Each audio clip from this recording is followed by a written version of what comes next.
Welcome to GS Podcast 100. I'm Stephen Knight, and I'm very pleased to welcome Armin Navabi to the podcast for the first time. He's the founder of Atheist Republic, huge online group of fellow atheists. They've got a massive social media presence and are doing some great work. So I'll be talking to him in detail about that. We also get into the issue of reform and the issue we're seeing in Malaysia at the moment with people openly declaring their atheism on social media and the response from the government, which is very concerning.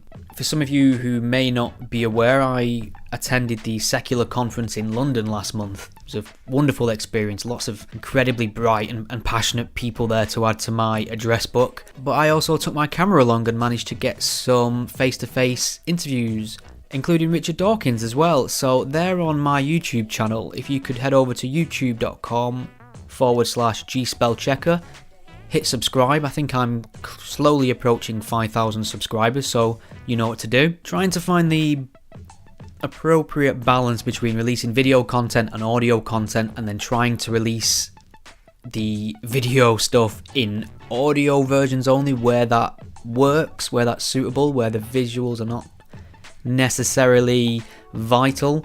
So that's a time issue. So a lot of these videos that I have taken at the Secular Conference, I'll try and get on my podcast only channel at some point, because I appreciate a lot of you just prefer the audio, don't have time to watch a video, and vice versa. So that's a time issue.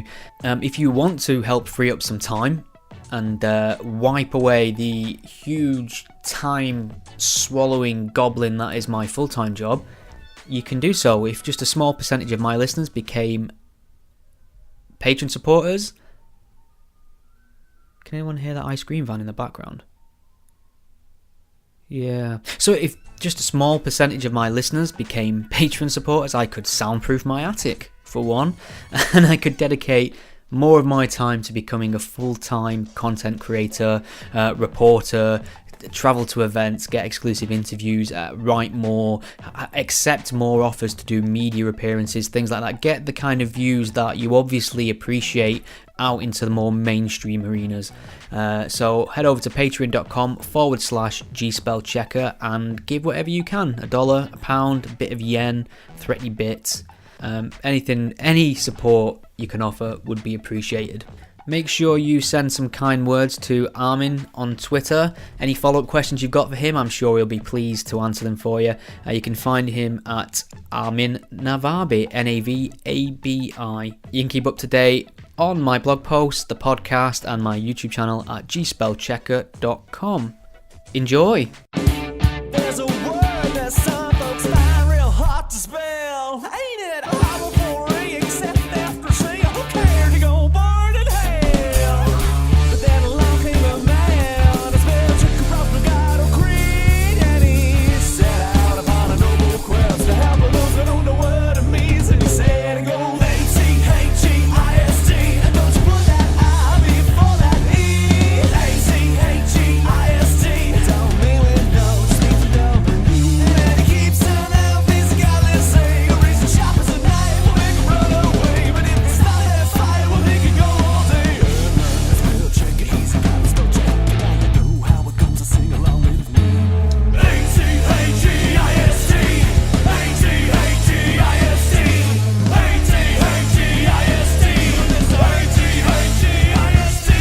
It's a great pleasure to welcome Armin Navabi to the GS podcast. Hello. Hi, thank you for having me. You're very welcome. I took a run at your surname there, and I was thinking maybe Navabi. Did I nail it? Oh, they're all good. Excellent.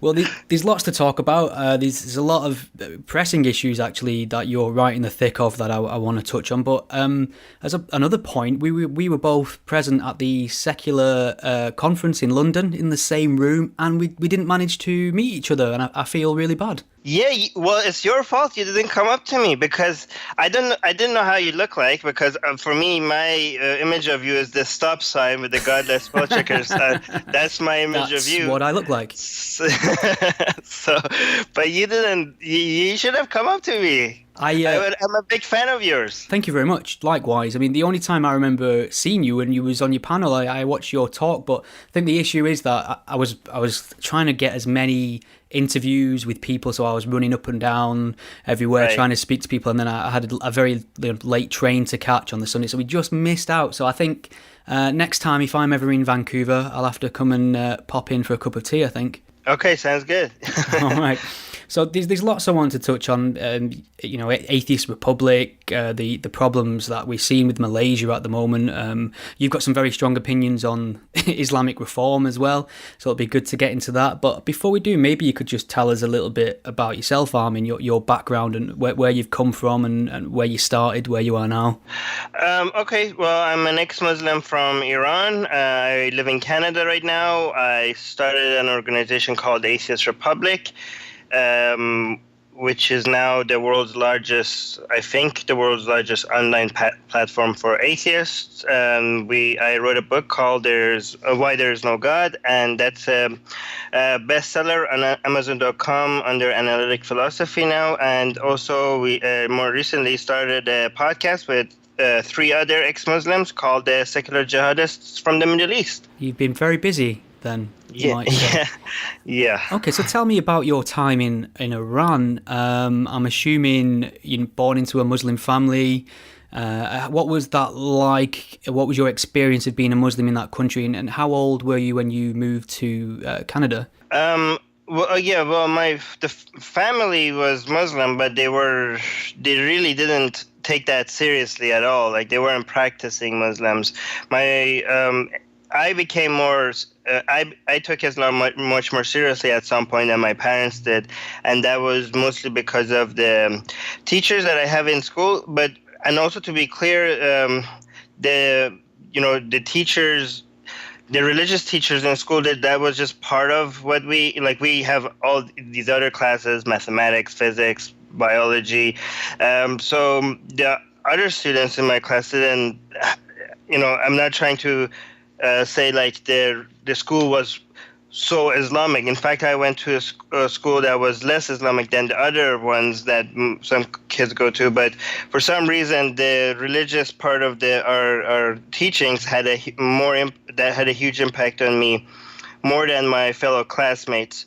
I became very Islamic, and I started annoying my parents about it because I tried to get them to take it more seriously. But yeah, so my experience, it might not be a very representative of many people, especially in the liberal, because in Iran there's different environments, right? And when you talk to Iranians in the West, some of them have this misunderstanding of what the entire country is like, because they were raised in a liberal environment, and they try to depict all of Iran as like being like that, but they were living in their own social bubble, right? And me, I'm kind of a little bit weird because I was in that social bubble of being part of those liberal, upper class kids in Upper Tehran, and also when I was in Shiraz in the more liberal, environment in Shiraz. But for some reason, that the Islamic, which we could get into that if you want, but I don't know. You asked something else as well. I want to make sure I don't ignore your questions. Okay. Yeah. What was it that you asked other than my experience of being a Muslim in Iran? Yeah. Oh, when did I came to Canada? I was about I think I was 21 when I came to Canada. But I became an atheist before I came to Canada. A lot of people here in the West say like, "Oh, your understanding of Islam is because of Western brainwashing, and you've been influenced by Western media and stuff." Like, listen, I left Islam before I came to Canada, right? I was not exposed to anything about this anti-Islamic propaganda from the right or from anti-Islamic movements here in the West. I just picked up the Quran and started reading it, and I was like, what the fuck, right? So it has nothing to do with Western media or brainwashing by the West. Okay, so you said that you abandoned your Islamic faith while you were still in Iran, which is not the easiest place to do that. Were you very open about this? Is this something you kept to yourself? Did you just pretend to be a Muslim while you were there? Well, actually, I was a little bit stupid. You know, kids are like sometimes arrogant, and you know, at the teenage years when you find out that you feel like you want to rebel, and you see like you figure out something, and everybody else seems to be deluded, and you're trying to tell people that that they got this thing wrong, and so this is what. You know, that's why, like in Protestant stuff, you see a lot of young kids, right? Because they seem to be fearless. They seem to be taking a lot more risk. So I was too open about it. In fact, that's why when I told my parents that I want to go to Canada, they were like, "Yes, please go before you get yourself killed." Before you get yourself killed. Actually, when I first became an atheist, my parents were like, "Oh, thank God," because because they felt like they had this religious police in their household. But when I became an atheist, they felt like now they can take a break.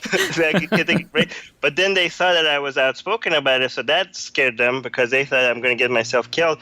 But for one experience I had that actually made me a little bit more cautious was I was once arrested because I had like a girl in my car, right? I just wait, in the car or in the trunk? In the car. We weren't doing anything. We were just driving around, and the cops stopped us, and then the guy asked me, "Is this your sister?" I was like, "Nope." I was like, "Is this your cousin?" I was like, "No." And like, "Are you related in any way?" I was like, "No." And like, "Okay, then you're arrested." Oh. So they took me to I couldn't believe it because I heard about this happening to some people, but I didn't think it happens that much, right? So when it happened to me, I was quite shocked, right? And this is, again, something that people don't understand, that, you know, it happens, but most people get away with this stuff, right? So when it happens to you, you really feel kind of targeted, right? So then they took me to the police station, and this guy kept on, like, I think he was like the boss or something. He was like lecturing me about how this is not right, how you need to be a better Muslim, how this is un-Islamic, and blah blah blah. And he was like going on and on about it, and I was so pissed off. And you have this, imagine this young teenager that is being lectured to, and you want to say shut the fuck up, right? Yes. So I was like, at some point I was like, you know what? You know, these rules and all that you have, it's fine, okay, but it doesn't really apply to me because I'm not a Muslim. Ooh. And the guy was like, what? Like, yeah, I was a Muslim, but I'm not a Muslim anymore, so I changed my mind. So these rules don't apply to me. And he was like shocked, and he was looking at me, and he all of a sudden, after he was very shocked, right? He looked at me and he said, "Listen to me, you little fucking kid. Don't ever say that to anyone ever again. I could destroy your life right now with my pen," right? So I really appreciate that, because right now when I think about it, I appreciate this guy, because he went from being an asshole to telling me like I can't hang out with girls to all of a sudden being concerned about it. Like he was an asshole, but not that big of an asshole that wants to get me killed, right? Right. So he all of a sudden switched to somebody that was like concerned about this stupid kid that is going to get himself killed, right? So he told me he basically scared me, right? And when my mom came to get me out, he took my mom into another room, and he also told her he said to her that, "I'm not going to repeat what your kid just told me, but get him to shut up because he's going to get himself killed," right? And my mom, when we were in the car, she was like, "What the hell did you tell him?" But when he told me that he could just easily destroy my life with a pen, at that point I was really scared. So what's the bigger risk, would you say, in that situation? Is this actions that might be taken by the state in Iran, or is this a kind of mob justice mentality that he's shielding you from? No, actually, no, it's mob. No, that's the government mostly. Actually, it's kind of the opposite of in Pakistan, right? So in Pakistan, if you go against Islam, it's not the government that will come hunt you down unless they're really under pressure. It's the people, right? So So you might actually prefer to be arrested so that you get some protection in jail from the people if they're after you, Sure. right? But in Iran, it's not the people that will come hunt you down unless somebody rats on you or something, right? But it's the government that you should be worried about, right? So, in fact, most people would. Well, actually, I don't know. For that, you need most people that in the social circle that I was in would be, would be against any harm to somebody that based on their opinion, right? But that's based on my experience in Upper Tehran. But I don't know, because when you have in some villages when there's a public stoning, people just show up and volunteer for the stoning, right? So so I've seen videos of that. So I don't know, maybe it depends on where in Iran you are, right? And also I've seen videos of public hangings, and there's like thousands of people show up and they all shout Allah Akbar, like cheering on when somebody's getting hanged, right? Right. But when we watch it on TV and stuff, we were always like, oh, these fucking backwards people. Like everybody that's in Iran you have to understand the anti-Islamic feeling in Iran is stronger than what you could get in the alt-right movement in the West. You know what I mean? Like, I think some of the alt-right people, if they see the anti-Islam comments that people have in Upper Tehran, they would be like, okay, calm down, this is too racist, guys. Like, no, because it actually is also racist, because in Iran the anti-Islam feeling that people have is mixed with a sense of nationalism and also racism against Arabs. Right. So this is something this is a problem I have with the many Iranians that are against Islam, because a lot of times I get messages from fellow Iranians that come to me and say, oh, I didn't know the founder of Atheist Republic was Iranian. I'm so proud. Yes, these fucking Arabs. Let's let's step back a little bit. Like, this is Iranians. Okay, so in Iran you have two ideologies that are competing, right? You have the religious ideology, right? But the greatest competition to that, unfortunately, is this nationalist ideology that sees Islam as this Arab invasion, right? As this Arab ideology, a foreign ideology that came and destroyed this Persian empire. Everything that was beautiful about Persian culture was destroyed by this barbaric Arab ideology, right? And the anti-Arab feeling in Iran is very common, right? In fact, this is something that unites both the religious and the nationalist groups together, because the religious people in Iran hate Arabs because they're mostly Sunni, and the nationalist people in Iran hate Arabs because they're racist, right? Right. So this is why Iran is finding Saudi Arabia as a better enemy than United States, because it unites the whole country together unites the whole country in hate, right? Right. So this is a great enemy to unite people and back the government, against, right?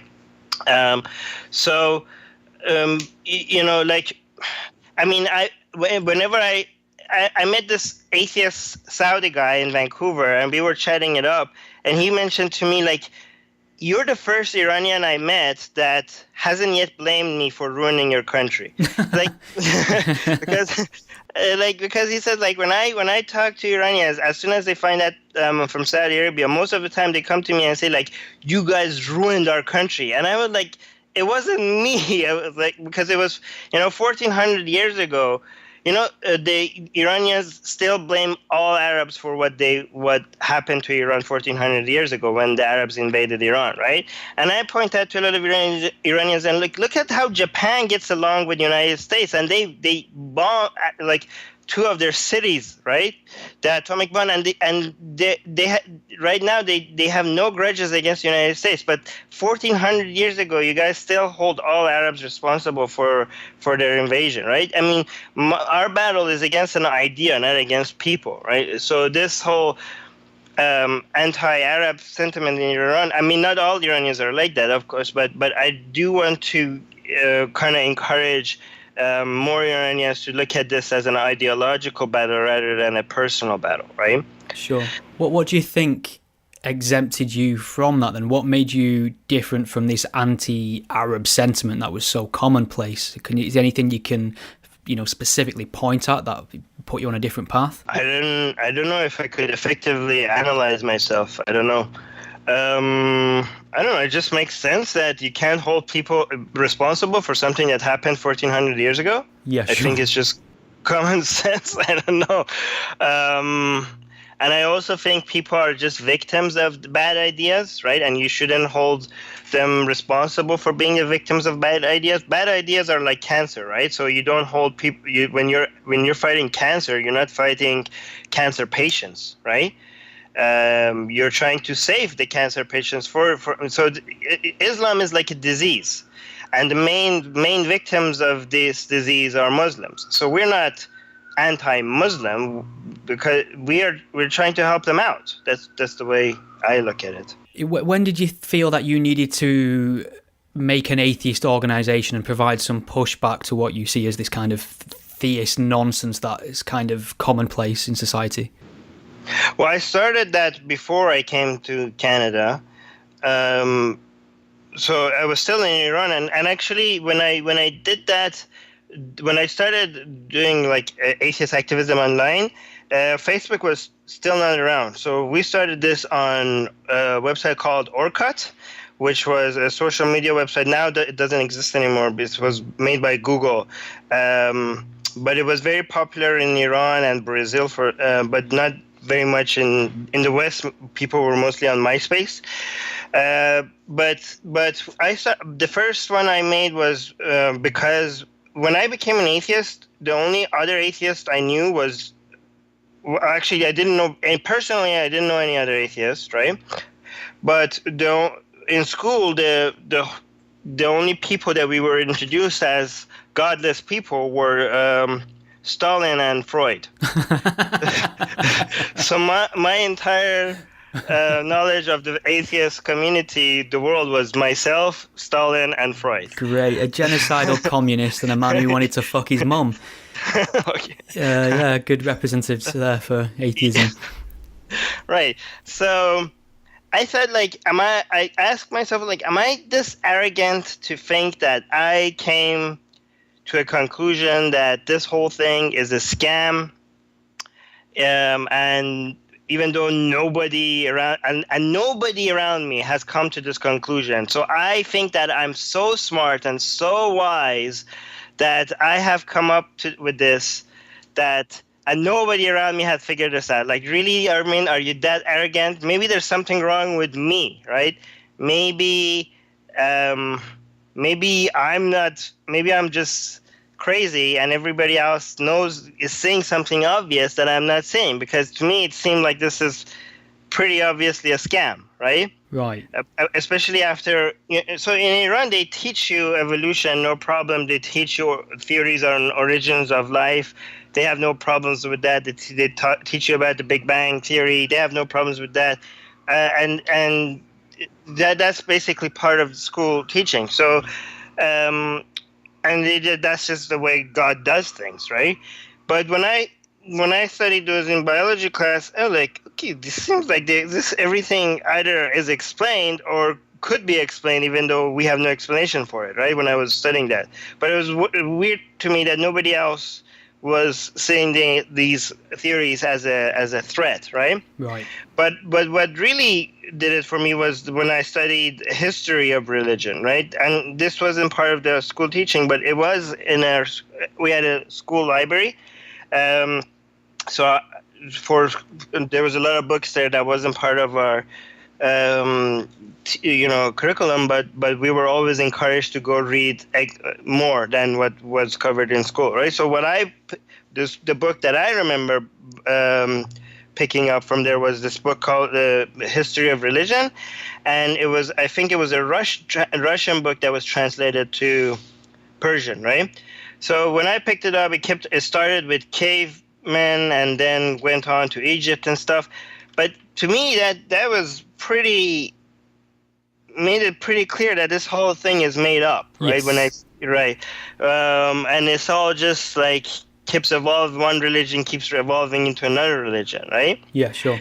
And I couldn't see why nobody else around me could see this as so obviously there. Like it seemed, but so what I did was when I went online, I just made a group for Iranian atheists on Orkut, and very soon a whole bunch of people joined, and I was surprised that there were other people that thought that there is no God. And they were also surprised to see that there were so many members in the group, and we were all like, "Holy shit! There's so many of us, right?" So that really helped me feel like maybe there's something to it. Maybe I'm not crazy, right? And I saw the value of having an online community like this because I felt like maybe there's a lot of other people. We need to tell other people that they're not alone, right? That they're not crazy, right? That we are here out there. So I made a more global community, which was Atheist Republic, and that really grew fast, and now it's 1,700,000 followers worldwide. That's incredible. That's a fantastically huge number of people to be interested in the things you're putting out there. So, I mean, in terms of what falls under the umbrella of Atheist Republic, I mean, I've seen that you guys publish books, you have a bloggers network. What other things could people expect to find if they were to like your page and log onto your websites?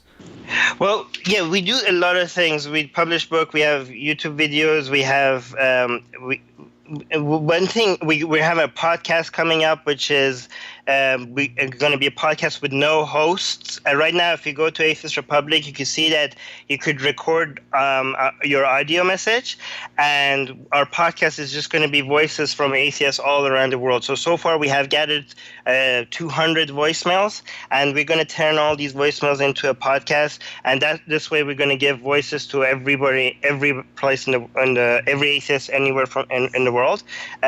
So everybody could be the host in this podcast, and so it's going to be called Atheist Republic Voicemails, right? And we have a voice guy that is working on that. But one thing I'm really proud of.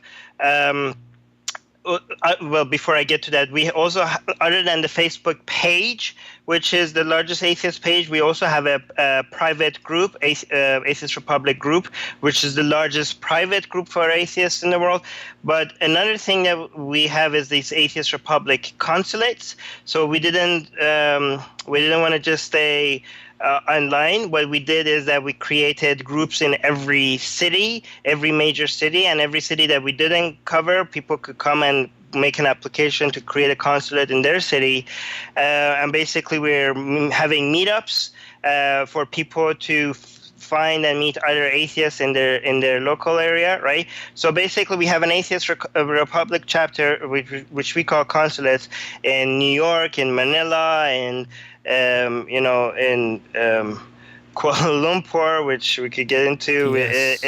In every city, and we have admins there which are in that city, which are sensitive to, which understand the situation in that city and the security concerns in that city, and they try to come up with ways so for people to be able to not just meet atheists, but also meet atheists that are maybe close to them. Because one thing that we get quite often, even to this day, is that when people join the private group, the main private group, which is, I think has now 70,000 members, is that people would come and post like, "Hey, are there any atheists from Manila?" And then all of a sudden there would be like hundreds of comments like, "Yeah," and then they're like, a lot of times they're like, "I didn't know there were so many atheists in Manila," right? So, and that encourages them, right? So what we did is we made these consulates so people know that because a lot of people still think that there's not that many atheists around them, maybe worldwide, but not around them. But then we prove them wrong, right? So the point of these consulates was to show people that there are many atheists around you, right? Not just worldwide. And the good thing is that now they not just meeting up for the ones that grow actually start doing creating activities. Actually, one beautiful thing that we do before we used to have a lot of people send us pictures of themselves with the Atheist Republic written on a piece of paper, and they will send it to us from all corners of the world, and we will post it on a page to show people that, look, there's atheists here, there's an atheist there, and people will show that, like, hey, I'm an atheist from this place, Atheist Republic from Saudi Arabia. Usually that's the one without no faces in it, right? Yes. Or from Pakistan. But this way when we post those pictures with people with Atheist Republic sign on it and post that on the page, we will show everybody that, look, there's atheists here too, there's an atheist here too. But then we started these consulates. When we started making these consulates, when they got together, they would post us pictures of their group gathering. So like there was like a big group of people in Mexico City, for example, got together and they posted a group picture, and that was so encouraging to see. And those pictures make more people join the consulates. By the way, if you want to find a consulate near you, go to atheistrepublic.com/consulates, or just go to the atheistrepublic.com and just find it. It's going to be easy to find on the homepage. But what was I saying? Oh yeah, so. One thing, for example, the Manila group did is that they raised money, and there was these Islamic attacks in the Mindanao region of Philippines, right? And a lot of people were displaced because of the Islamic attacks. So what they did was they raised money and they went and helped this atheist, our atheist group, along with another group called HAPI, HAPI. They united with them and they went and helped out these displaced people from this attack, and they posted pictures and we shared that on the page, and that was so encouraging. And they were doing two things with that. First of all, they were showing more people that atheists are there, but also atheism, for example, in Philippines is something a lot of people look down upon, right? But that was helping them show another side, that show that people that, look, atheists can be moral too, like good without God, right? So that was a very encouraging thing to see. So yeah, there's so many things going on. Well, to focus on a huge thing that's going on at the moment, which I'm mortified to see it's happening, but I'm quite pleased to see a lot of mainstream publications taking notice and reporting on this now, is your Malaysian consulate of Atheist Republic. I mean, can you explain a little bit about why they're making headlines at the moment? Yeah, so we started posting these pictures of these people getting together, with the Atheist Republic sign and different cities. And when we posted those on the main page, there were so many comments of support and encouragement, and which made the people in these consulates felt good, felt encouraged that they're doing this, right? And more other consulates from other cities were encouraged to send their pictures, to have their own meetups and send their pictures as well. So we got a picture from our Kuala Lumpur consulate in Malaysia, and they had a huge gathering, and they were all happy, and they had meetups before, and they like to meet up because they met online a lot of times, but this helped them to finally see each other face to face. And these are atheists that are already feel alone and isolated, so finding other atheists helps them feel like a community, right? Mm. So they sent us this picture for us to post on the main page, but when we posted that, they got a different kind of reaction, which is so unfortunate because it was so heartwarming to see them so happy and such a happy picture. But all of a sudden, these Islamic blogs started picking up the picture and saying, like, what the hell is this? Why, atheists, ex-Muslims in Malaysia, and they started covering that, and they started sending death threats and say, like, isn't the punishment for apostasy like death? Like, they said, oh, their leader is an Iranian, we should behead that guy. So there were so many death threats to the people in the group, and all of a sudden it gets so much attention that the minister and like it got to the government. I honestly, I never thought this would happen in Malaysia. I thought maybe some Muslim people there might say something like this, but the image that they sent us, we get from Malaysia is that the government there is quote unquote moderate, right? Sure. I'm now being educated on this by a lot of people like that. This is the wrong image that you got. But then but now the minister came out and saying like we need to hunt these atheists down. Yeah, that's an incredibly inflammatory. I mean, that's a term that you could really say is incitement to violence. I don't think he explicitly called for violence, but just the term, hunting people down sets alarm bells off, doesn't it? Yeah, when you hear that, you think like maybe he said we should find them, and that's a like clickbait title that people use to make you to make it more dramatic. Yep. But no, that's exactly what he said. We need to hunt them down.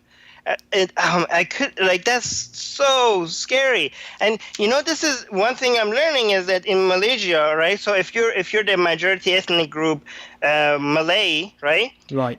You're considered Muslim by default, right? And I think this concept of people leaving Islam is a very foreign concept for the government there, because they keep on saying like we have to find especially the Muslims that are atheists or like that are attending these events. So like because for them, when you're a Muslim, you're always a Muslim, right? Yeah. So so even though these people might, anyways, but I don't want to get into that much, but they keep on saying, at first they said that they should find the Muslims that are going to these atheist events, but now they're saying, now the minister clarified, and he's saying actually Malaysia is a country based on religion. We tolerate all religions, but there's nothing in our constitution about atheism, and atheism should not be tolerated. So anybody that says that they're an atheist should be found and exposed, right? And he's also claiming that nobody wants to be an atheist, and these are just misguided people that didn't get good Islamic teaching, so they need to be found and educated on true Islam, because nobody on the right mind would actually be an atheist, according to this minister. But right now, actually, if anybody is listening to this right now, what we need the most is lawyers in Malaysia that might be interested in helping these people pro bono. And a lot of people are coming to us and offering professionals in asylum. That's not what we need. These are not people that want to leave their country. These are just people. These are people that have jobs and family. These are people that just need protection for their rights against the government. That's what we need. We need lawyers that would be interested in helping them out, protecting them and against police questioning or anything like that, to defend their rights, to meet with them and tell them what they should say and what they should not say, and how to make sure that nobody comes and harasses them, and if there's any such a thing, for them to protect them against the government or anybody else. That's great. My very next question was going to be, how can listeners support or contribute to this? Well, other than helping us find lawyers that might want to help them, another thing you could do is to share the story and also get maybe people with a large following to share the story that this is happening in Malaysia. One thing I tried to do is to reach out to Philip DeFranco, because he had a huge YouTube following. I was trying to get him to maybe cover that on his YouTube. Maybe if you tweet out to Richard Dawkins, Sam Harris already retweeted this. Majid Nawaz, thanks to him, he also tweeted this. Thank you for doing that. But if you tweet to anybody with a large following this story, and also tag Armin Navabi, I will retweet that on Atheist Republic so that they notice it and they tweet it more. Because what we're trying to do is we're trying to show Malaysia that this moderate image that you have, that you think you have, this is going to go. going to completely be destroyed if you treat atheists in your country like that. Because a lot of people think that, they're not going to care, but they do care. I mean, even a country like Saudi Arabia that most of the time doesn't give a shit about its international coverage or its image, it actually has at times shown some changes based on international pressure. So if a country like Saudi Arabia sometimes tweaks a little bit its policy based on so much international image that it might get, imagine what, I'm pretty sure Malaysia does care. Malaysia has a lot more money that comes to it from its tourism industry, and it does care. It does actually care. It's about its international relationships. So if Malaysia is all of a sudden associated with human rights violation, and if this story goes more and more viral, I do think they might, I'm not saying they will, but it might have an impact on correcting what they're doing. Bang the drum is the message there, and I'll certainly be doing that myself. There's one topic I wanted to touch on, which I know you're very vocal about, very strong opinions on, and that's Islamic reform. And I'll probably just give you an idea of where I am on that topic, and then we'll get your views and see where we agree and where we don't. I'm very cynical, depending on what day it is on that project. In my heart of hearts, I don't believe it's achievable. However, the people who are spearheading the campaign for reform, wonderful people like Majid Nawaz and Azrin Amani, and even though she's not a Muslim, but Ayan Hirsi Ali, various other people, that they stand for the same things I stand for, secularism, human rights, free speech, LGBT rights, gender equality, all the things that you like, essentially. So I support them because I've said this a million times, they get attacked from their own communities. They get attacked by the left for being native informants, etc., etc., and they get attacked by the far right for being, stealth jihadist or having the wrong skin colour or wrong sounding name or whatever. And right. I appreciate that. I think what we need and what would be ideal is atheism all around. That'd be lovely. I just don't see that being an achievable path as quickly as maybe trying to water down the religion. I suppose that's what I think might happen. The idea that the more you make the religion similar to Christianity, the quicker you create the conditions where people might become atheists. Whereas your talk at the secular conference was very strong on a bit of a different point, and I'm seeing that a lot now. A while back, reform wasn't even on the agenda. Now it's on the agenda, and we're getting split camps and having discussions. I think you said, and I quote, promoting Islamic reform is promoting Islam. We don't want to be involved in promoting Islam. We want to fight Islam. So maybe you can give me your thoughts on that.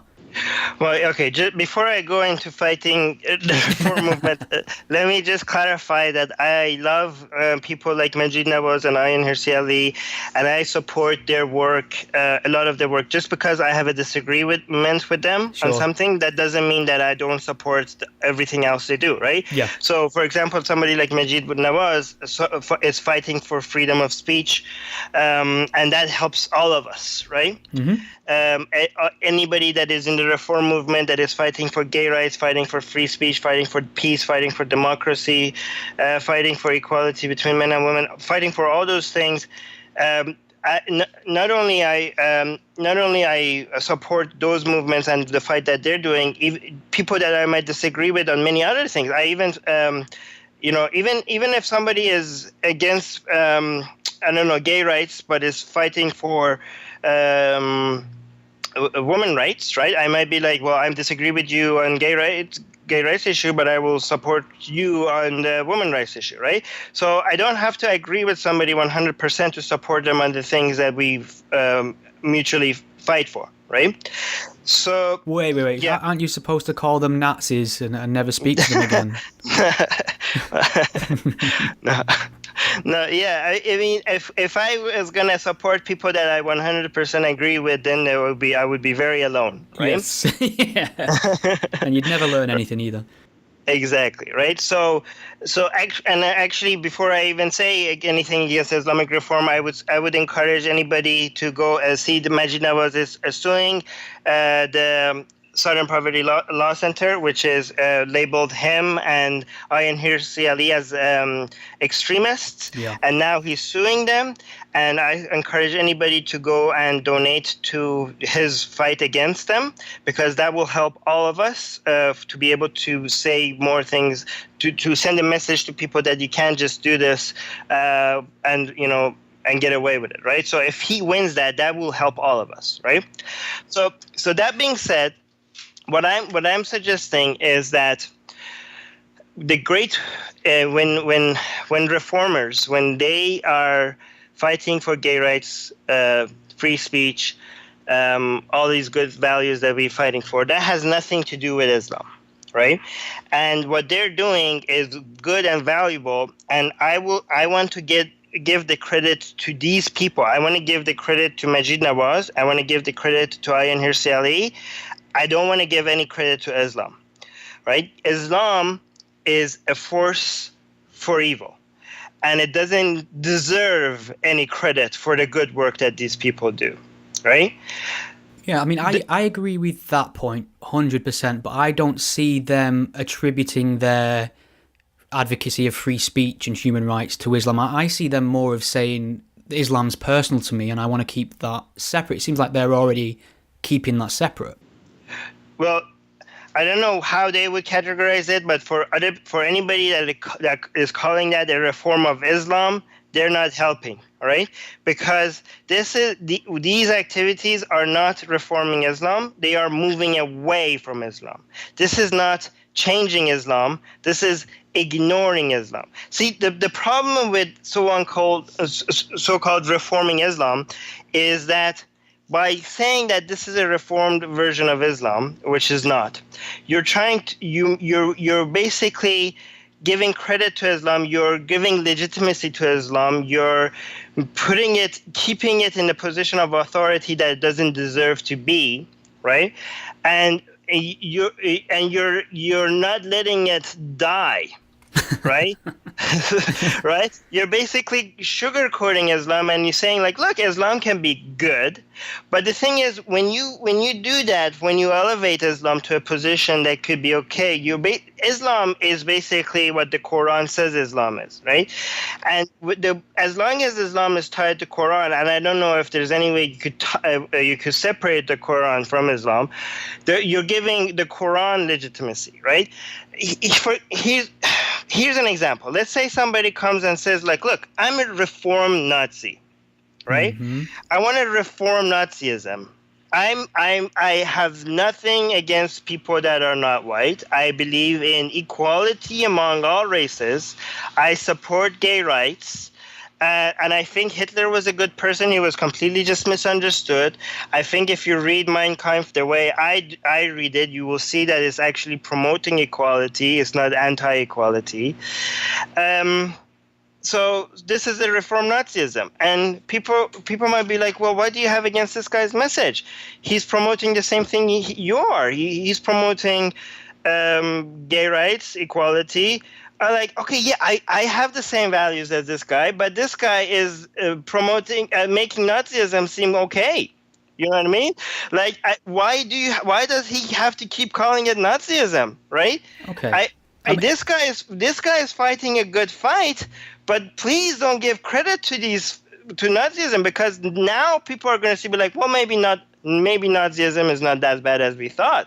You're basically promoting Nazism by making it by having this fringe group very small fringe group, making the people that are not Nazis think that there's an okay version of Nazism. But this doesn't represent Nazism, right?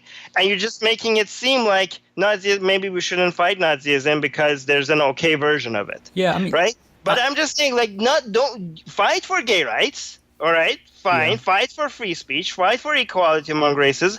Don't give credit to Nazism by calling this Nazism. Do you understand what I'm trying to say? Yeah, I agree with the analogy, and I think that would be transferable if I saw most of the reformers trying to sell me this version of Islam that quite clearly doesn't exist. What I see them asking for is their own right to interpret it how they want, rather than trying to convince me that it's a wonderful feminist, humanist book, because you and I know that's bullshit. I mean, but is it not a fact that maybe it's perhaps the path of least resistance? I think, I mean, I had Majid on this podcast, and I put it to him that I'm very skeptical of it, and I don't think it's going to work specifically. And he said, well, we've had atheism for a long time. Christianity's been through the Enlightenment and the Reformation and everything else, and we still have Christians. So, I mean, can we expect Muslims to just drop their faith in response to some sort of atheist evangelizing? Wait, I need to take note because you brought up a whole bunch of things. So first of all, when you mentioned rights, right? Nobody's taking anybody's rights away. Okay? Sure. Right? We're not saying people can't say what they want, or the reform movement shouldn't be there, or people are not free to say the Quran says this or not. Everybody has the right to advocate their views, and somebody like Majid welcomes this agreement. So I'm pretty sure he would also welcome this disagreement that I might have with him. Sorry, can I just clarify a minute? I wasn't making an issue of rights. I was trying to distinguish the difference between trying to sell you something and just wanting to have something for yourself. So the idea for your Nazi analogy was kind of like trying to rebrand Nazism to make it more acceptable and give it credit for lots of things, whereas I don't quite see that fitting onto what the Islamic reformists are currently doing. Well, no, okay, can you not, I didn't say that, okay, so first of all, I'm not saying the Islamic reform people are like Nazis, okay? No.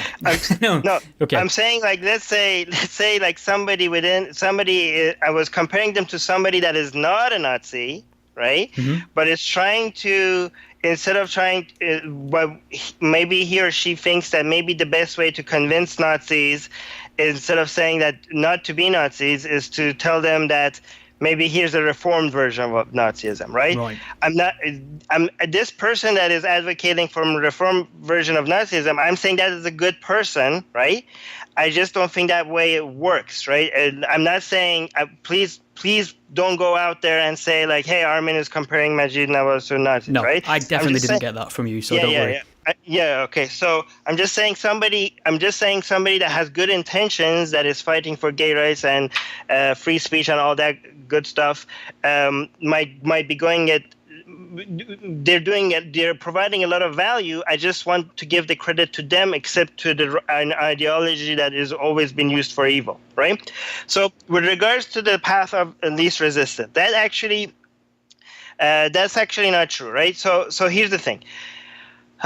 First of all, there's a couple of claims here. A lot of people tell me that,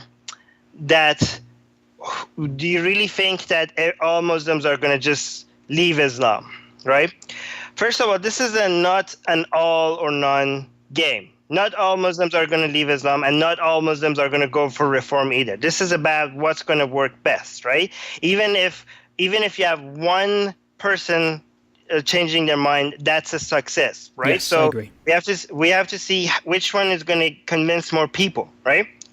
Second of all, if people are saying like baby steps, atheism is too much of a radical suggestion, so why not just ask for reform? Okay, so first of all, if you want to go for baby step, don't replace one delusion with another, right? The baby step that I suggest is doubt. Okay, because doubt is a baby step and it's intellectually honest, right? So you're not going to have a believer that believes 99% in something is not going to sacrifice his or her life to an ideology that he or she only believes 99% in, right? If you could introduce just a small seed of doubt in anybody, right, not full-on atheism, that's a huge win. All right, yeah. That's a baby step, but. Instead of going to somebody and selling them and telling them, giving them a different form of Islam, right? Rather than, because then if you go into the business of of selling people one delusion instead of another delusion, now you're in a religion selling business, right? I thought the atheist movement was supposed to be in the business of trying to give people honest opinions about reality. Yeah. Now we're competing with other religious people and selling it our form of delusion? I agree with you 100% in theory. I think maybe the issue we have is it in practice. So I see it as a toolbox approach. So, I mean, if you can convince someone to leave their faith, perfect. If you can make them a more liberal, secular Muslim, I'll take that as a consolation. And I think that can also be a stepping stone onto apostasy. But do you think that atheists, especially atheists in the flavour of you and I, who will say Islam's bullshit and nonsense, and we'll spend our days tweeting memes mocking Mohammed and his flying horse and various other things, are going to bring kind of committed Muslims around to this idea of doubt? Well, let's look at the results, okay? Okay. All right. So what the reform movement tries to do is point out to most Muslims that are living peaceful lives, that don't hurt anybody, and count them as proof that reform has higher numbers, right? But most Muslims are like most other people, right? Most Muslims don't take religion and politics and philosophy very seriously, right? Most Muslims are worried about other things in their lives. They're worried about their grades, their careers, if they're going to be able to afford this new car, what to wear at this evening. Game of Thrones. Right? Game of Thrones, right, exactly. So, by the way, the last episode was fucking amazing. Wasn't it? Yeah, Jamie. Yes. What will happen? Yeah. Who knows? Yeah, but they don't. Their religion is the last thing on their mind, and they are so most of them don't even pray, and the ones that do, it's like brushing their teeth for them. It's just a thing that you do, and you just get it out of your way, and then you go on about your life, right? These are not people that these Muslims are not people that are not killing anybody because they have a reformed version of Islam. These people don't care about Islam that much, right? They are not that many people that take Islam very seriously, all right? So, and have this reformed mentality of it, right? So, yeah, when we want to look at Islam, we have to adjust the numbers by removing all these people that are Muslim but really don't care that much about Islam, and then look at the remaining numbers, right? So, and these are people that are the influencers, right? And anybody that is listening to this podcast, and you and myself, we're in the minority of people. We are the people that actually think about politics, think about philosophy, think about religion, reflect on life, reflect on these ideologies. You, the person that is listening to him, you are a minority of people, right? But also the people. Even though most people don't care about these topics, if you look at the influencers in the world, the Khomeinis in the world, the Sam Harrises in the world, the Dawkins in the world, the Nelson Mandelas in the world, these people the influencers are from these minority groups, right? So changing this minority group's opinion is what matters the most, right? So when you look at Islam, if you look at the influencers that took Islam seriously and they reflected on it, there are other fundamentalist Muslims, right? Or they're ex-Muslims, right? Or they're reformists. And the reformists are a very small minority compared to these other two groups, right? There's not that many reformists that looked at Islam and looked at the verse that says, oh, go beat your wife if she doesn't listen to you, and say like, okay, this one that says you should beat your wife means walk towards her. That's a very fringe group. Okay, yeah. More fringe that, a lot of Muslims say that, oh, these jihadists are fringe minority. Well, this reformist group is an even smaller fringe, okay? Right. And if you actually look at the supporters of people like Majid Nawaz, you can see they're mostly atheists. Majid Nawaz has a larger atheist following than a Muslim following. Yeah, maybe right? a larger open atheist following than a larger open Muslim following, perhaps. But most Muslims are nice people. Sure. Because they are nice, not because they have a reformed version of Islam. These are just people that are better than their God, right? And if most of these people, if they took Islam very seriously and read it and they were exposed to what Islam teaches, right? Either they get forced to become, oh my God, I can't believe this, but I guess God says this, which is very rare. Or they just like, fuck this shit, I can't believe this, and I'm an ex-Muslim. And it's the very rare version, a very rare group of people are like, okay, every single verse that is something bad, I'm going to completely change it to mean something else, right? But most people that think like that, they just don't look at the Quran. They just don't take it. Like, I think Quran is peaceful. I'm just not going to think about it. Okay, right? So they're not going to really go and investigate it, right? And actually, Ali Rizvi, right? He was trying to tell me that the reform movement has its own following, just like the ex-Muslim movement, right? Yeah. Here's what I asked him. He's like, Ali, how many Muslims do you know that read the Quran and have this reformed view of it, like that think that the verse that says you should beat your wife and that you should kill non-believers, it means this instead of that, right? And he says, well, he was saying to say that the numbers are large. He was telling me like, well, I think around 100, right? I'm like, okay. How many ex-Muslims do you know, right? And he said, oh, I know thousands, right? I'm like, okay, thousands. And add to that thousands of people that gave up Islam, the number of people that are still Muslim but are not 100% sure that Islam is true, right? I think that will go and those are just the people that he knows, right? I think ex-Muslims in the Muslim world, even in Saudi Arabia, according to Ali, there's millions of atheists in Saudi Arabia, right? Add to that the Muslims that are doubtful about the religion.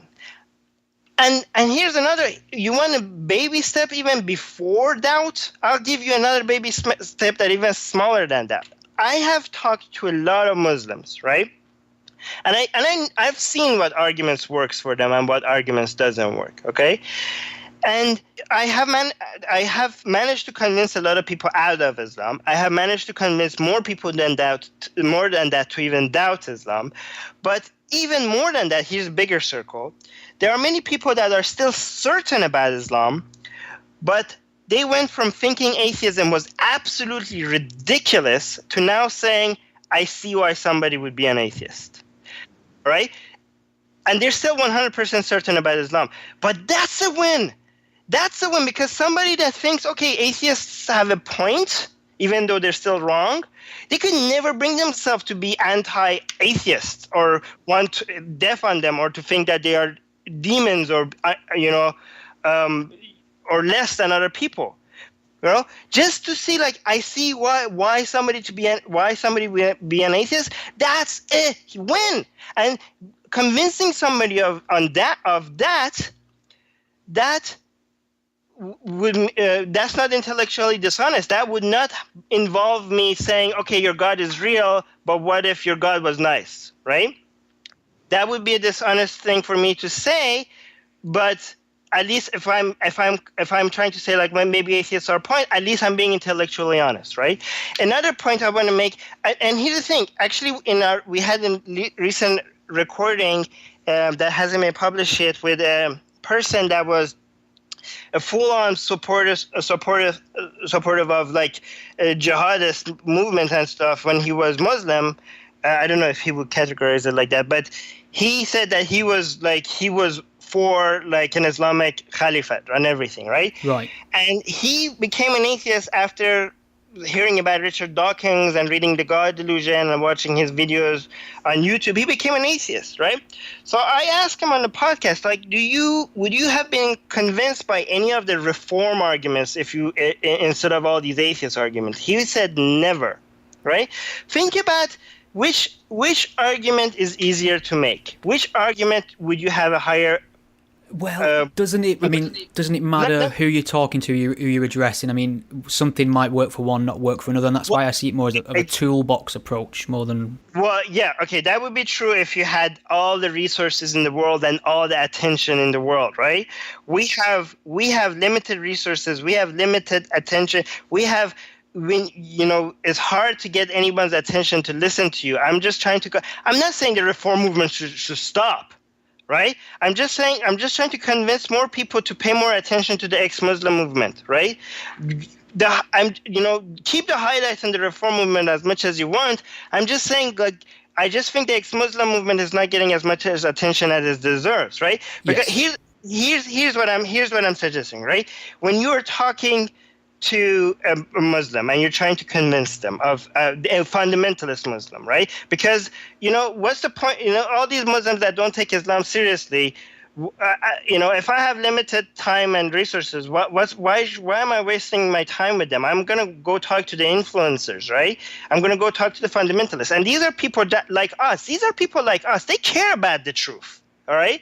But maybe they came up to the wrong conclusion, but they want to be honest to their philosophy, right? They care about their ideology and how they view the world. They agree with you and me that the world with a God and a world without a God is very different, and it leads you to different conclusions and different ways to weigh your life. These fundamentalist Muslims, right?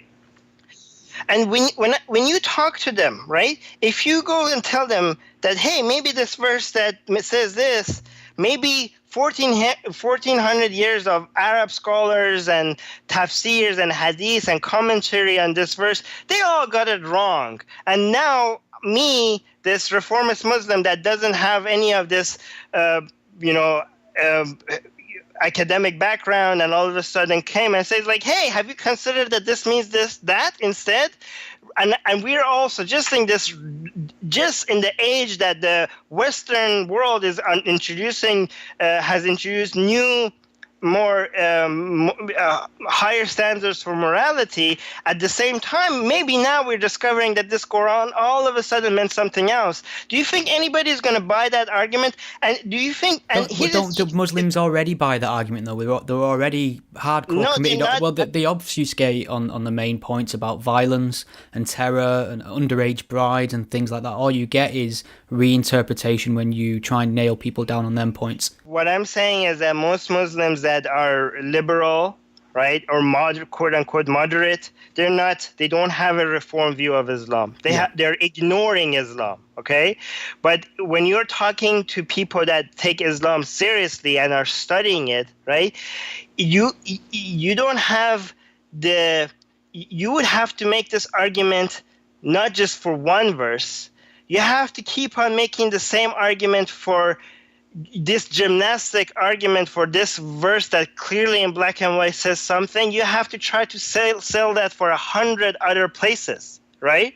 But my argument to them is much simpler and much more logical, and that's why it's an easier sell.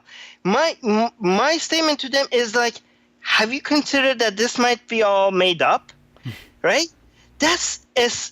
And how do you know the things you know, right? How do you know what you're saying is true? I have had a lot more success with this line of reasoning, right, with Muslim, than saying like, hey, this means something else. Hey, also this also means something else. Also, hey, this also means something else. Oh, and that one also means something else, right? Let me give you another example that I've used, right? Imagine that you have like fans of Harry Potter, right? And then you have fans of and these are people that are built that are a huge fan base, and they have their own fandom, and they all make their own fan fiction based on this world. And this world even though it's not real, it has its own internal logic, right? You can't just make up shit. There's some rules there. And then, for example, let's say you have a history of discussing everything in detail, right?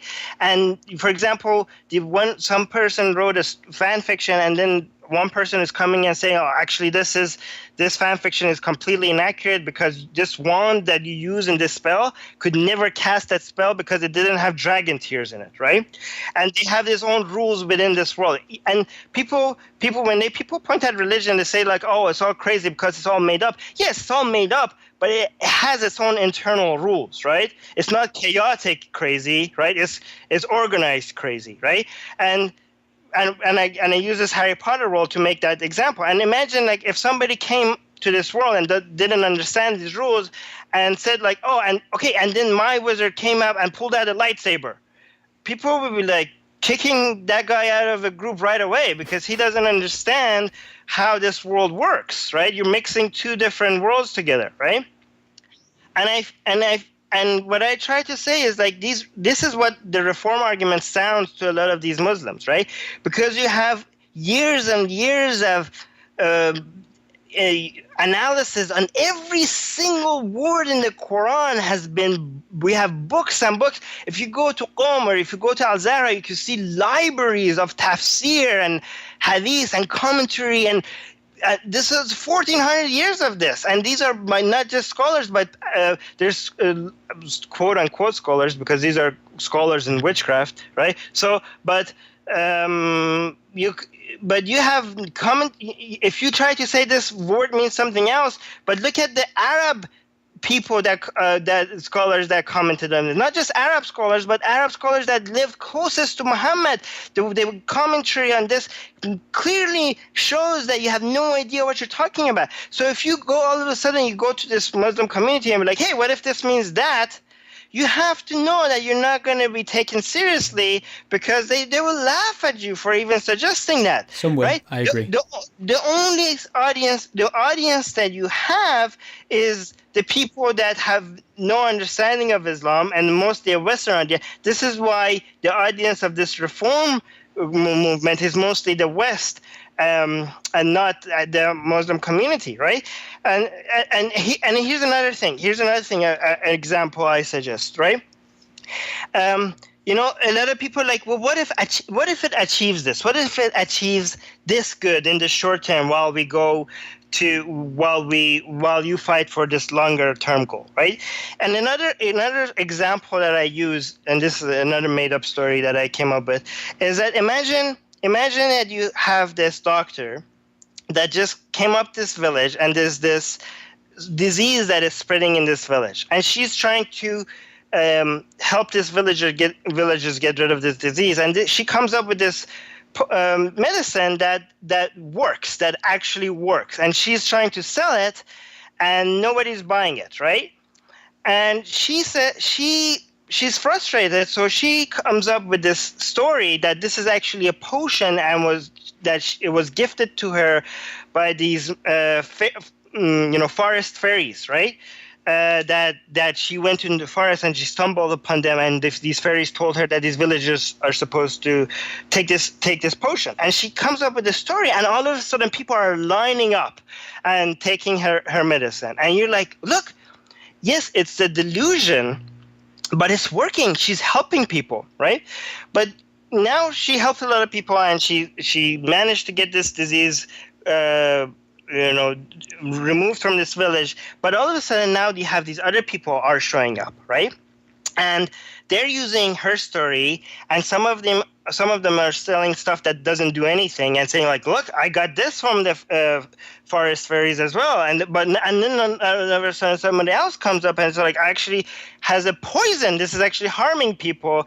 And he's saying that, it's actually, he wants people to be, high because he could maybe, he's leading an army and he wants people to fight for him better. So he's like, I also got this from the magic fairies, right? And people now that these people that believe in magic fairies, people are using their stories to sell their shit, right? Got it. But I'm saying that if, when you're trying to help people and these people are gullible, you are tempted to use their gullibility to achieve short-term goals.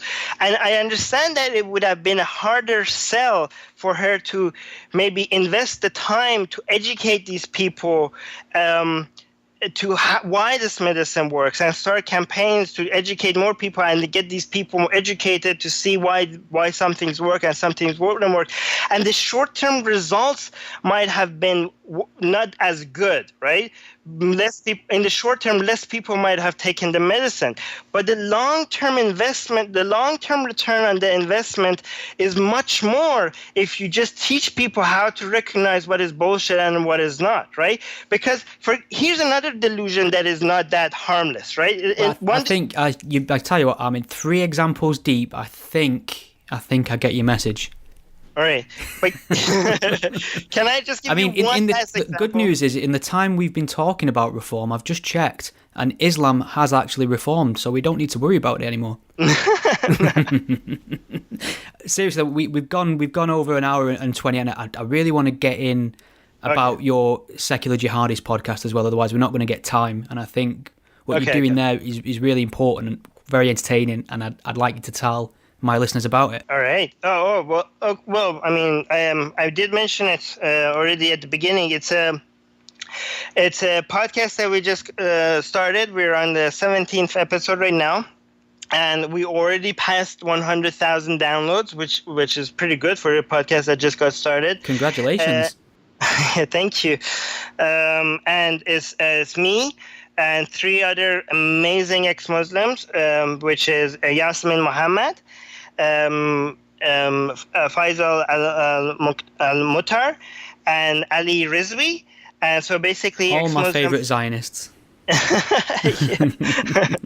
Yeah, I mean, people keep telling us that we're being hired by Zionists, but these Zionists are the worst employers ever, because we've been where's our money? Like, if we're hired by them, where's our checks? Because they haven't been paying us. So Same. So yeah, maybe whoever knows these Zionists that are hiring us, can you please send them our address or something, because I'm still waiting for our checks. but check out our podcast. One of my favorite episodes is episode 3, which is about Rana Ahmed. I don't know if you know her. She was an ex-Muslim from Saudi Arabia that managed to escape there. Well, she lived in Saudi Arabia, but she's Syrian. But that's a very encouraging story. And the most recent, and also another episode is the upcoming one on Friday. Is going to be about this whole Malaysia situation. But yeah, I think we're the only all ex-Muslim podcasts out there at the moment. So if you and we're living in an age where a lot of other platforms are being demonetized or censored. So, and a lot of the people think that what we're saying is hate speech. I need to ask you about that. I mean, your Atheist Republic Facebook page is a frequent target for being taken down. Do you ever get any explanation back from Facebook, or is it all an automated system? Before I get into it, let me just mention that this is the reason why we need our own platforms outside of Facebook and outside of YouTube and outside of other area. And this is the great thing about your podcast and the Secular Jihadist podcast, is because we're not waiting for people from the left or the right or anybody else to give us platform to speak. We are basically creating our own platform, and because it's fan funded, we don't have to worry about sponsors thinking that we're being too controversial. We could say whatever we want and be honest about what we think. So supporting this podcast that you're listening to, or any other podcast, is basically is helping us be able to not depend on anybody, right? And if you can't afford to support like the Godless Spellchecker or Secular Jihadist, what you could do is go and leave a review, right? Leave a review on iTunes for this podcast, or share it with your fellow heathens, and that's already a lot of help. So yeah, please go and share these content, especially the ones that are using their own platforms instead of relying on other people. And yeah, Atheist Republic, I tell people that Jesus died and was resurrected once, but Atheist Republic died and was resurrected 3 times so far. So, I mean, every time we came back, we owe it to our amazing community and our Ali, which is our CEO, and she's amazing, and our volunteer team that go out and spread the word. And we get so much news coverage that Facebook gets forced to look into it, and that's how we come back every time. And this last time we came back, the New York Observer covered. We were covered in so many news outlets, and eventually, New York Observers, they were trying to get somebody from Facebook to talk to them about it. And this was actually the first time that Facebook actually responded to a reporter, and they apologized for it. So that was the first time that we heard back from Facebook. And to be fair to Facebook, it's not that easy to monitor all these reports. A lot of it is automatic. It's not. It's basically these private secret Islamic groups that have thousands of members that go and mass report something until Facebook's algorithm kicks in. What the ex-Muslims of North America has done is that they have created a petition. If you search for the hashtag Let Ex-Muslims Speak, you will be able to find that petition. And that's something that they're trying to encourage Facebook to add some common targets of these mass reports, like Ex-Muslims of North America's Facebook page or Atheist Republic Facebook page, to put them on a whitelist that requires a human, to come and look instead of just algorithm every time they get mass reported. And the reason why we want this is not for our page, because our page comes back every time, but it's mostly for a lot of smaller atheists and ex-Muslim pages, because a lot of them that went down never came back, right? Our page comes back because of all the attention that gets, but a lot of these pages go down after mass reporting, and this discourages new activists, right? So we got to a point that we have such a loud voice that it's harder to completely remove us. But we want to see new groups come in. We want to see not just, we don't want just large groups like Council of Ex-Muslims of Great Britain or Ex-Muslims of North America or Atheist Republic.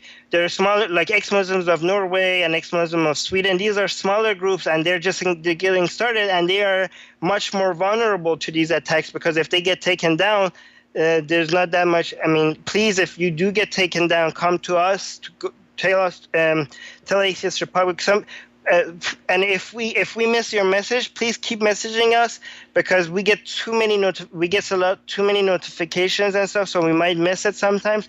But if we do notice it, we'll try to lend you our platform to bring attention to the fact that you were taken down and try to get your page back. Great information, Armin. I'm very glad we finally got to speak, even if you had to go back to Canada to do it. Do you want to let people know where they can find you on Twitter and Facebook and online, and anything else you want to share with people? Yeah, so you could find Atheist Republic's Facebook page by just searching for Atheist Republic, but Atheist Republic website by atheistrepublic.com, and Atheist Republic is also on Twitter, Instagram, YouTube.